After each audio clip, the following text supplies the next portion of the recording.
¿cómo interpretarías en un estudio de casos y controles una odds ratio de 2 con un intervalo de confianza al 95% de 0,83 a 4,81? Y antes de seguir, quiero decirte una cosa. Cuando veamos enunciados así muy largos o muy liosos, vamos a centrarnos en qué es lo que nos preguntan, porque a veces hay preguntas en las que nos dan información de más, que no necesitamos para nada toda esa información y lo único que hace es liarnos.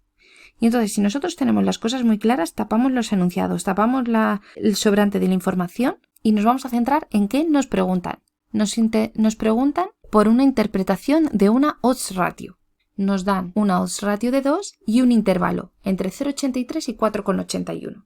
Y vamos a ir viendo qué es la odds ratio y cómo se interpreta mientras vamos viendo las opciones. La odds ratio es una medida de asociación que se utiliza en los estudios de casos y controles, porque como partimos de una situación de enfermedad y vamos hacia atrás, no podemos calcular la incidencia. Entonces, lo que calculamos es la odds ratio. En los estudios de cohortes sí que podemos ver incidencia y entonces calcularíamos el riesgo relativo. Con estas medidas de asociación o de magnitud lo que queremos es ver cuánto más frecuente se desarrolla una enfermedad o cuánto más frecuente es una enfermedad entre los que están expuestos a un factor y los que no están expuestos. Las cifras en ambos casos son iguales, tanto la odds ratio como el riesgo relativo.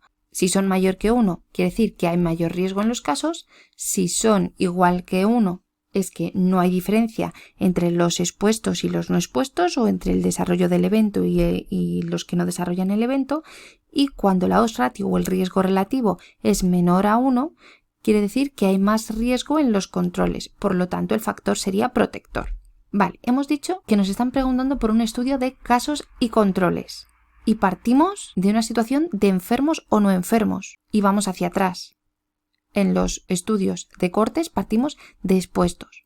Si este estudio es un estudio de casos y controles y partimos de enfermos y sanos, la opción A empieza por expuestos y la opción C empieza por expuestos, esas opciones directamente las descartamos. Nos quedaríamos con la B y con la D. Vamos a ver qué nos dice la B.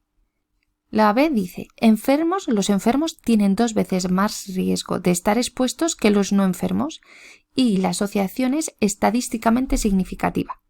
Y la opción D nos dice, los enfermos tienen 2 veces más riesgo de estar expuestos que los no enfermos y la asociación no es estadísticamente significativa. Que nos están diciendo en el enunciado que tenemos un intervalo de confianza al 95%.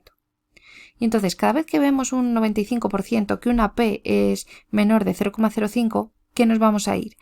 A que es estadísticamente significativo y seguramente te estés decantando por la opción B. ¿Y por qué digo que aquí es cuando nos explota la cabeza? Porque la respuesta correcta es la D. La asociación no es estadísticamente significativo. Y no nos tenemos que fijar en ese 95%, nos tenemos que fijar en el intervalo que nos dan de 0,83 a 4,81.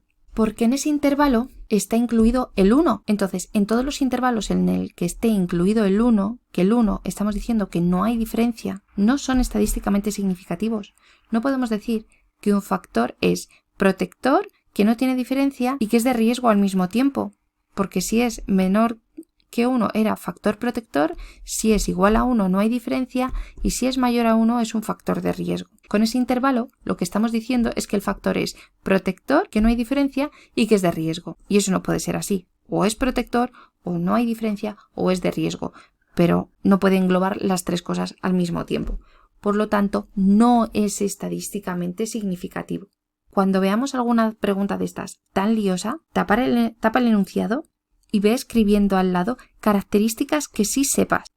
Y nos van a intentar liar con las características de los estudios de cohortes. Entonces, cuando vayamos viendo en las opciones que nos están preguntando por el otro estudio, pues las vamos descartando y esto nos va a permitir agilizar mucho tiempo.